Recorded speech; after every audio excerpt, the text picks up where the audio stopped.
Kütük içinde saklama ustalığı. Çürük oyuk mu, yoksa taze kesit mi? Mikro izlerle nasıl anlaşılır? Arkadaşlar, bugün sahada en çok karıştırılan bir konuyu netleştireceğiz. Kütük içinde saklama taktiği. Çürük oyuk mu, yoksa taze kesit mi? Nasıl ayırt edilir? Neden bu kadar önemli? Cevabı basit, yanlış okuma sizi boş bir sahaya kilitler ve zamanınızı yer. Doğru okuma ise izleri zincir gibi birleştirir. Ben, sahada kurumla yürüttüğüm kazılarda ve turizmde rehberlik yaptığım rotalarda bu ayrımı defalarca test ettim. Şimdi, büyük resimden girip mikroskop seviyesinde inen tekniklere kadar tam bir akışla ilerleyelim.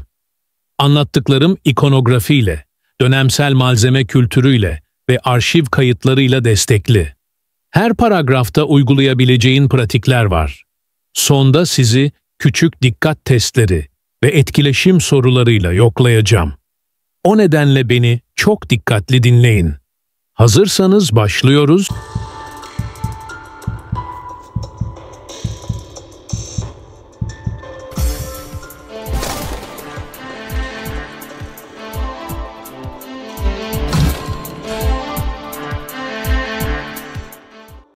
Neden kütük içinde saklama stratejiktir? Antik dönemden modern kaçak saklamalara kadar kütük, coğrafyada en yaygın ve en masum görünen doğal nesnelerden biridir. Neden? Çünkü orman hattı, dere kenarı, geçit boyu, kilise çevresi, eski kervan güzergahı gibi yerlerde kütük doğal olarak bekler. Yani doğal şekilde görünür, sıradan durur ve dikkat çekmez. Ama bir taş sandık orada yabancı durur ve kendini hemen ele verir. Erken Hristiyan dönemi, kırsal nekropollerinde, mezar taşlarının yakınındaki ağaç gövdelerinde yazıt değil, iz barındığına dair saha notları var. Bizans kırsalında, kutsal su gözesi yanındaki meşe ağacı boşluğu, sikke ve tılsım saklamasına sahne olmuş. Osmanlı kalebent defterlerinde, kaçak gömülerin çoğunun ağaç kökü, kütük dibi, çalılık içi gibi doğal nişlere basıldığına dair kayıt düşer. Neden ağaç? Çünkü erişim kolay. Gündüz işçisi, oduncu gibi görünürsün mesela. Gece kimse yadırgamaz. İz saklama için kabuk altı harika bir tampon tabaka sağlar. Bu yüzden kütük içi saklamayı anlamak, define işaretlerini okumaktan bağımsız değildir. İkisi aynı zincirin halkalarıdır. İlk çağdan Orta Çağ ve Osmanlı'ya dönemsel bağlam kıyaslaması.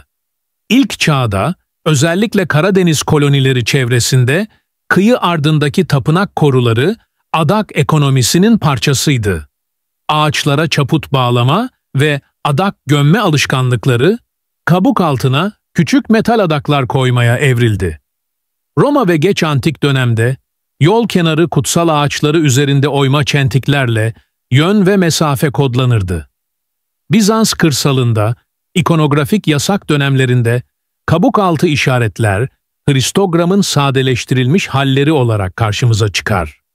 Selçuklu ve erken Osmanlı döneminde, orman geçitlerinde, kervanların mola noktalarında, kütük içine para ve tılsım saklama kayıtları seyyah notlarında geçer. 17. ve 18. yüzyılda eşkıya ve kaçakçılar kütük içi saklamayı hız ve gizlilik için standart yöntem yaptı. Arşivde, zahire kaçakçılığı soruşturmalarında, orman hattında kesit izleri tarif edilir. Bu çizgi bize şunu söyler. Dönem değişse de malzeme kültürü ve izin dili süreklilik taşır. Demek ki taze kesit mi, çürük oyuk mu, ayrımı sadece botanik değil, tarih okumasıdır. Terminoloji basitleştirme, hızlı sözlük, oyuk, kütük içinde doğal çürüme boşluğu. Kesit, insan eliyle açılmış yeni yüzey. Tılsım, metal ya da organik koruyucu. Kabuk lif yönü, ağacın büyüme çizgilerinin akışı. Silisleşme, sertleşmiş mineral birikimi. Patina, zamanla oluşan yüzey rengi. Lignin, selülozu bağlayan malzeme. Bu terimler kafanızda dursun. Çünkü mikro ipuçlarını bu kelimelerle okuyacağız. Neden doğal çürüme oyukları yanıltır? Arkadaşlar, doğal oyukların en büyük tuzağı düzenli görünmeleridir. Kurtçuk yuvaları ve mantar çürümesi, belirli nem, gölge ve yön koşullarında tekrar eden desenler üretir. İşte yanılsama burada başlar. Çürük oyuklar çoğu zaman oval ya da düzensiz armut biçimli olur. Kenarlarda lifler yumuşak, elle bastırınca süngerimsi kalır. Çevrede kahverengi kırıntı ve mantar kokusu alırsınız. Buna karşılık taze kesitte lifler keskin ve lif uçları düz çizgiler halinde biter. Doğal oyukta kabuk kenarı kabarık ve dalgalıdır. Taze kesitte kabuk sınırı bir bıçak geçişi gibi net çizgi verir. Neden önemli? Çünkü 5 metre öteden bile bu kontur farkı seçilebilir. Akşam ışığında yan görün, bakın. Taze kesit ışığı düz yansıtır. Çürük oyuk dağınık yansıtır. Nasıl hızlı ön tarama yapılır? Işık ve nem testi. Güneş yatay geldiğinde kütüğe karşıdan değil, çaprazdan bakın. Taze kesit, güneş çizgisini ayna gibi taşır. Çürük oyuk mat ve puslu kalır. Nem farkı belirleyicidir. Sabun taşı gibi parlaklık varsa, taze el sürülmüş yağ ya da reçine müdahalesi olabilir. Doğal oyukta nem eşiklerinde rastgele lekelenme görürsünüz. Basit bezle silip bekleyin. Taze kesit suyu homojen alır ve tek ton koyulaşır. Çürük oyuk yamalı koyulaşır.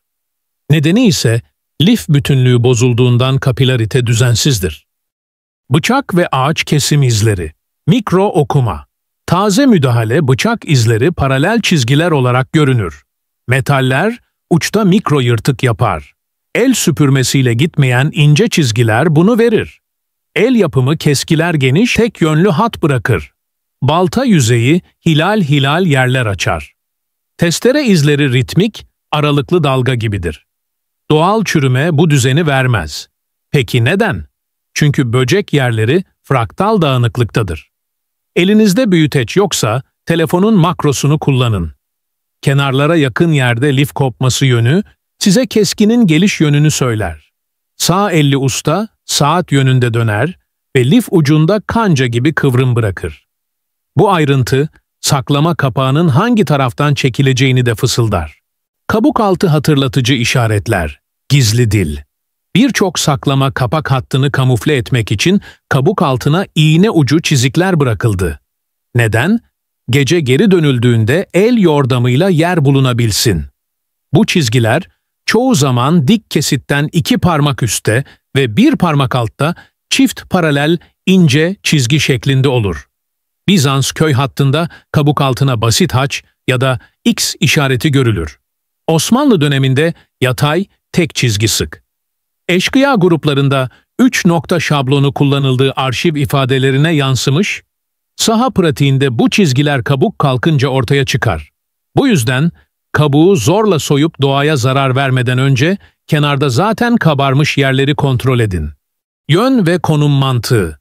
Kütük tek başına işaret değildir. Çevrede destek işaret arayın. Eğer varsa o zaman o işaret yakınında kütüğün düz çizgide durması tesadüf sayılmaz. Ve kütük yönü önemlidir.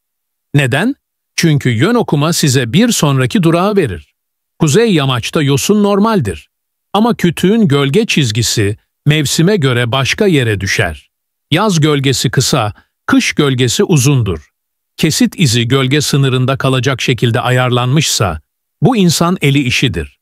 Dönem, yaz-kış farkını bilen usta gölgeyle hatırlatıcı iz yani işaret üretir.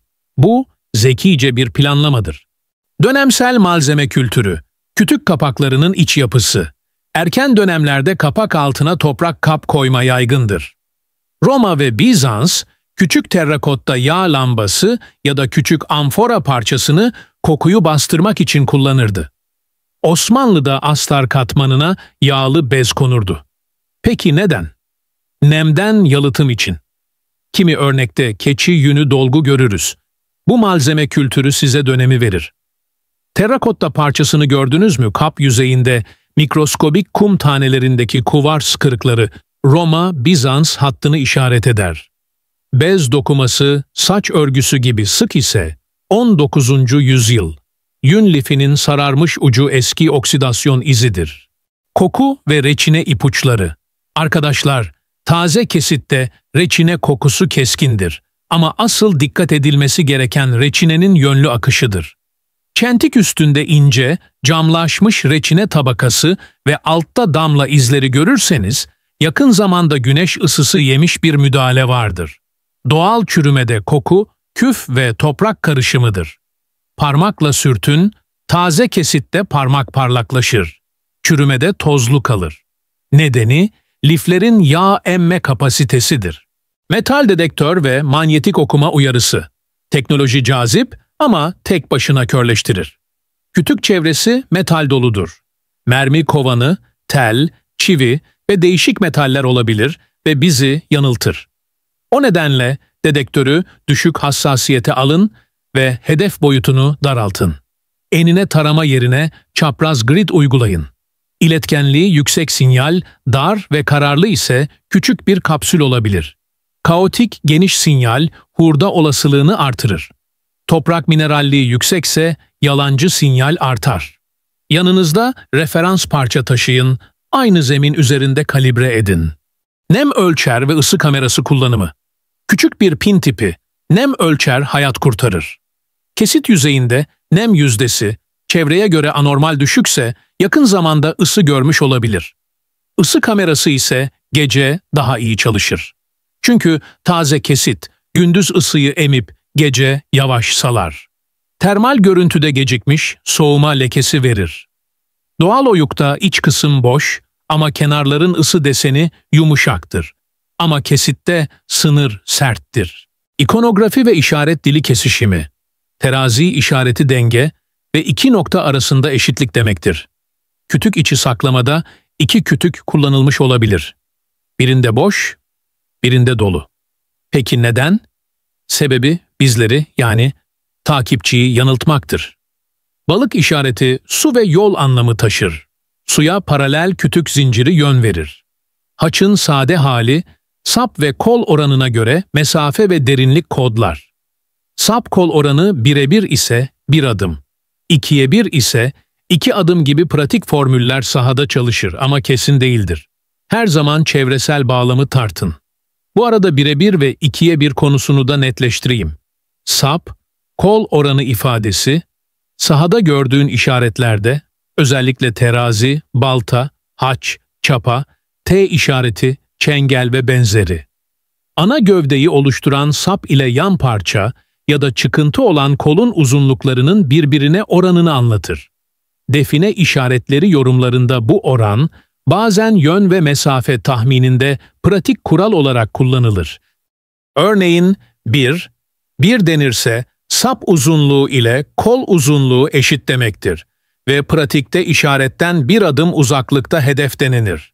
2 denirse sap, kolun 2 katıdır ve pratikte 2 adım denenir. Buradaki püf noktaları şöyledir. Neden pratik ama kesin değildir? Çünkü işaretler yerel ustanın geleneğine göre değişir. Tek bir standardı yoktur. Arazinin eğimi, zeminin kayması ve sonradan müdahale gibi etkenler mesafeyi bozar. Adım tanımı kişiden kişiye değişir. Bazıları 70 veya 80 santim, bazıları 1 metre kabul eder. Aynı işarette oran bazen yön için, bazen mesafe ölçek için, bazen de ikinci işarete git gibi bir şifre için kullanılır. Bu oranı nasıl doğru okursun? Önce yönü belirlemek gerekir. Sap genelde ana yönü gösterir. Kol ise sapın dikinde bir yan yönü gösterir. Kolun ucunda oyuk, çentik veya küçük bir nokta varsa bu bir yön teyididir. Ölçüm için sahada işareti temizle, sap ve kolun net bitiş noktalarını belirle. Metre ile santimetre cinsinden ölç. Örneğin sap 20 santim, kol 10 santim ise demek ki oran 2'ye 1'dir. Ölçekte usta 1 santimi bir adım saymış olabilir ya da oranı doğrudan adım sayısına çevirmiş olabilir. Bu nedenle önce kısa testler yap. 1 ise 1 ila 3 adım aralığında dairesel tarama yap. 2'ye 1 ise 2 ila 5 adım aralığını tara. 3'e 1 ise o zaman 3 ile 7 adım aralığını tara. Referans noktası, mesafenin her zaman işaretin kenarından başlamadığını unutma. Çoğu zaman sapın gösterdiği doğrultuda işaretin merkezi veya uygulama taşı başlangıç kabul edilir. Merkez, oyma noktası, kesişim veya küçük bir çukur olabilir. Hangi durumlarda bu kural daha güvenilirdir? Aynı kayada ikincil teyit işareti varsa mesela, nokta, küçük oyuk, yön oku, çentik gibi. O zaman güvenilirlik artar.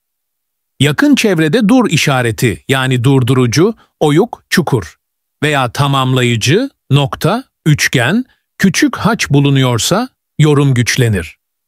Sapın sonu belirgin bir sivrilme, yassılaşma veya mikro yuvarlatma ile bitiyorsa, usta uçla yön vermiş olabilir. Bu da kıymetli bir teyittir. Tılsım uygulamaları ve korkutma izleri. Tılsım sadece koruma değil, alarmdır.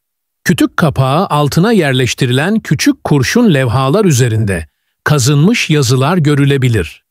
Telkari ince teli, düğüm düğüm bağlayan düğüm sayısı ile gün sayısı eşleştirilir.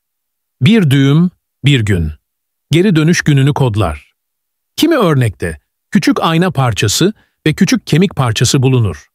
Ayna yansımasıyla kötü ruhu geri püskürtmek inancının izidir.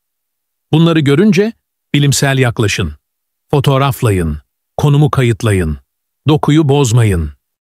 Doğaüstü anlatıların sahada işlevi. Köylü anlatıları boşuna değildir.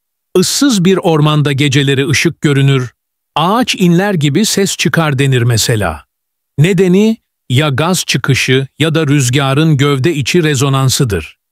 Bu masallar yabancıyı uzak tutmak için de kullanıldı. Bu yüzden anlatıları dinleyin ama veriyi ayrıştırın.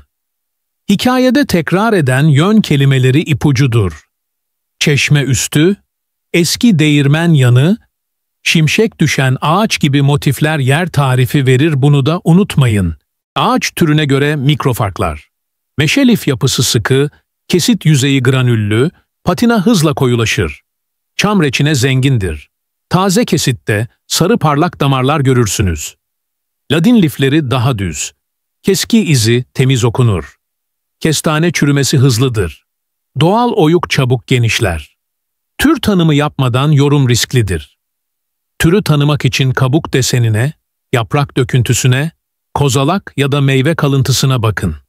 Zaman okuma yöntemi, patina ve liken. Taze kesitte liken oluşumu yoktur. Liken kolonisi oluşması için mevsimsel döngü gerekir. Kesit üzerinde mikroskobik yeşil-gri noktalı film görüyorsanız, üzerinden 1-2 sezon geçtiğini düşünebilirsiniz. Patina rengi, altın kahveden koyu kahveye doğru gider. Güneye bakan yüzey daha hızlı kararır. Bu asimetri size yön ve zaman verir. Toprak izi ve kütük ayağı. Malzeme saklanan kütük sabitlenmişse, ayağında harç parçacığı ya da taş kama izleri bulursunuz. Nedeni, sallanmasın diye taşla sıkıştırırlar. Ayak çevresinde sıkıştırma halkası oluşur. Çimen dokusu farklıdır. Toprakta kül parçaları görebilirsiniz. Bu, ateşle sterilize etme alışkanlığının izidir. Kül silisli olduğu için nemi yönetir. Arşivsel somut örnek, Roma yazıt kenarı meşe. Karadeniz arka kırsalında bir tümülüs çevresinde yapılan izinli yüzey araştırmasında, yazıtlı bloktan 100 adım kuzeyde meşe gövdesinde, kabuk altında X işareti bulundu. Alt kesitte küçük terrakotta parçası ve 2 bronz sikke çıktı.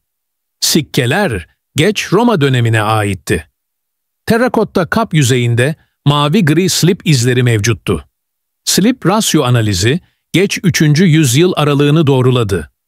Bu örnek, kütük içi saklamanın kutsal alan çevresinde adak niteliği taşıdığını gösterdi. Osmanlı eşkıya rotası, çam kütük kapağı.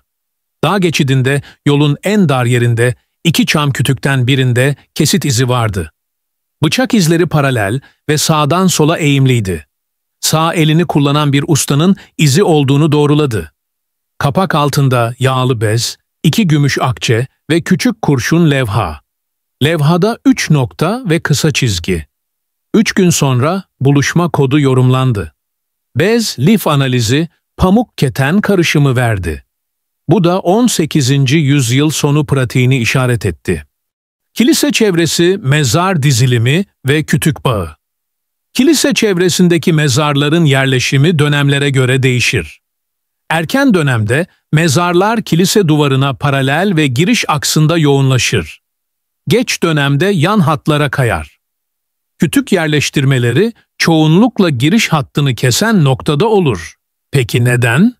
Çünkü akış hattında beklemek daha az dikkat çeker. Taşınabilir kapak bu noktada daha işlevseldir. Bu düzenleme kilise bahçesi arşiv planlarıyla da doğrulanır.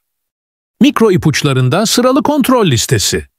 Önce türü tanı, sonra ışık testi, ardından nem ve koku, kenar çizgi okuma, bıçak izleri ve lif yönü, kabuk altı çizgi var mı, çevresel işaret desteği var mı, toprak ayağı ve sıkıştırma halkası, patina ve liken zamanı, teknoloji ile teyit, en son fotoğraflı kayıt tut. Neden sıralama hataları sonuçları bozar? Birçok sahada önce dedektör, sonra gözle kontrol yapılır. Bu tamamen terstir. Beyin sinyale odaklanır ve görsel ipuçlarını küçümser. Doğrusu, görselden teknolojiye gitmektir. Nedeni ise verinin bağlamında kalmanızı sağlar. Gizli teknik noktalar, kenar bal mumu ve reçine şablonu. Kapağı çürük gibi göstermek için kenara bal mumu sürülmüş örnekler gördüm. Bal mumu tozu tutar ve çürük taklidi yapar. Tırnakla kazıyınca pürüzsüz, cam gibi bir tabaka çıkar. Reçine ile çizgi doldurma da yaygındır. Reçine güneşte camlaşır ve saç teli gibi çatlaklar verir. Doğal çürümede bu cam gibi film olmaz. Renk kanallarıyla telefon analizi pratiği. Telefon kamera ayarında siyah-beyaz moda alın. Kontrastı artırın. Taze kesit sınırı siyah-beyazda daha keskin ayrılır. Çünkü renk bilgisi yerine parlaklık farkını okursunuz. Histogramda çift tepe görüyorsanız iki farklı yüzey tipi var demektir. Bu küçük teknik sahada hızlı karar aldırır. Mevsim ve gün döngüsü etkisi. İlkbahar sonrası reçine akışı artar. Taze kesitler kendini daha çok belli eder. Yaz ortasında parlatıcılık yükselir. Sonbaharda nem artışı, çürük oyuk kokusunu kuvvetlendirir. Kışın gölge uzar ve yön okuması kolaylaşır. Bu döngüyü takvime bağlayın. Aynı sahayı 3 mevsim izlemek analizi katlar. Medeniyetler arası karşılaştırma, ikonografik nüanslar, antik Yunan kutsal ağaçlarına bağlanan kurdele ve küçük metal plaket geleneği Bizans kabuk altı çizgisine evrildi. Türk İslam coğrafyasında ağaç kutsiyeti halk inancında sürerken işaret daha sadeleşti. 3 nokta ve kısa çizgi gibi minimal kodlar öne çıktı. Bu şemayı bilmek, sahada boş izleri filtrelemeyi kolaylaştırır. Jeofizik destek yöntemleri, temassız süreç. El tipi nem metreye ek olarak elde taşınabilir, GPR cihazı ile kütük etrafındaki zemin boşlukları okunabilir. Kütüğün hemen altında boş bir yastık varsa iyi bir sebep var demektir. Ancak ağaç kökleri yalancı sinyal üretir. Kök çizgisi kavisli ve ince uzantılarla görünür. İnsan yapımı boşluk daha geometriktir. Orman çalışması çok risklidir. Kesinlikle tek çıkmayın. Konum paylaşın. Akşam saatlerinde görüş zorlaşır. Işık yönünü planlayın. Eldiven ve maske kullanın. Küf alerjisi ciddi sorun yaratır. Aşırı merakla acele etmeyin. Kayıt tutmak hızı düşürür ama doğruluğu artırır. Sahadan vaka analizi. Taze kesit mi, çürük mü? Göl kıyısında yosunlu meşe. İlk bakışta çürük oyuk gibi. Işık yan vuruşunda kenar çizgisi bıçak gibi. Telefonla siyah-beyaz modda kontrast testi yapıldı. Çift tepe histogram görüldü.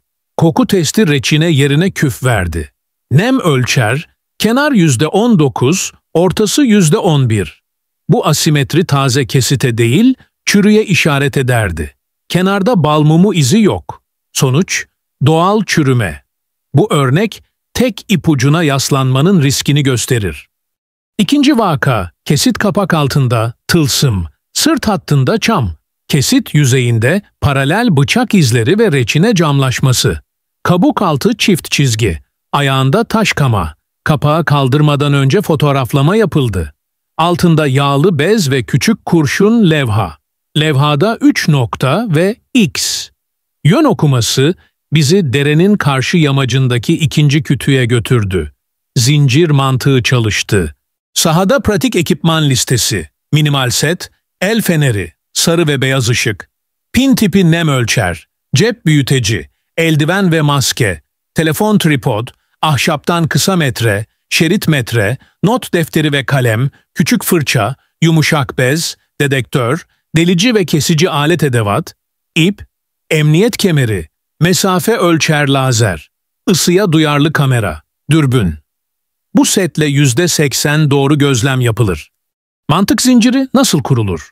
İşareti gör, türü tanı, ışık testi, kenar çizgisi ve iz okuma, koku ve nem, kabuk altı, çevresel destek işaret, zemin ve ayak, zaman okuma, teknoloji teyidi, arşiv uyumu. Bu 10 adımı sırayla uygulayın. Her adım geçerse ihtimal artar. Biri çöküyorsa hipotezi revize edin. Dikkat testi soruları.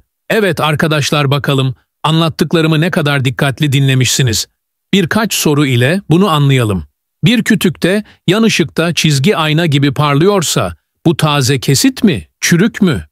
Kabuk altında çift paralel çizgi neyin habercisi? Ayağında taş kama ve kül parçaları neyi gösterir? Reçine camlaşması ve saç teli çatlaklar neyi işaret eder? Liken yok ama patina koyuysa zaman hakkında ne dersiniz? Cevapları yorumlara yazın. Videodaki anlattıklarım sizlere fayda sağladıysa, o zaman bir beğeni bırakın, abone olun ve bildirimi açın. Çünkü sahadan anlık örneklerle devam edeceğim. Sizin de sahadan fotoğraflarınız varsa Telegram grubuna atın. Haftalık canlıda birlikte yorumlayalım. Bu videoyu ormanda çalışan bir arkadaşınıza gönderin. Belki bir ayrıntı onun da işini kolaylaştırır. Çürük oyuk ve taze kesit ayrımı göz, koku, dokunma ve ışıkla başlar.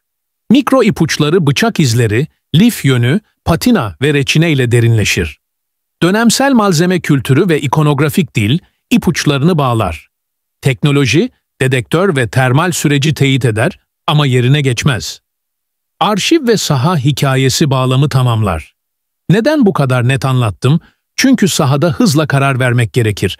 Nasıl uygulayacağınızı adım adım verdim. Şimdi sıra sizde. Arkadaşlar, bu videoda kütük içinde saklama yöntemlerinin mikroskobik ipuçlarını sahadan örneklerle anlattım. Çürük oyuk mu, taze kesit mi sorusuna ışık, nem, koku, lif yönü, bıçak izi, patina ve reçine üzerinden nasıl net cevap vereceğimizi gördük. Dönemsel bağlamda Roma, Bizans, Selçuklu ve Osmanlı örneklerini kıyasladık. İkonografi ve işaret diliyle zinciri tamamladık. Şimdi, yorumlarda kendi saha örneklerinizi ve cevaplarınızı bekliyorum.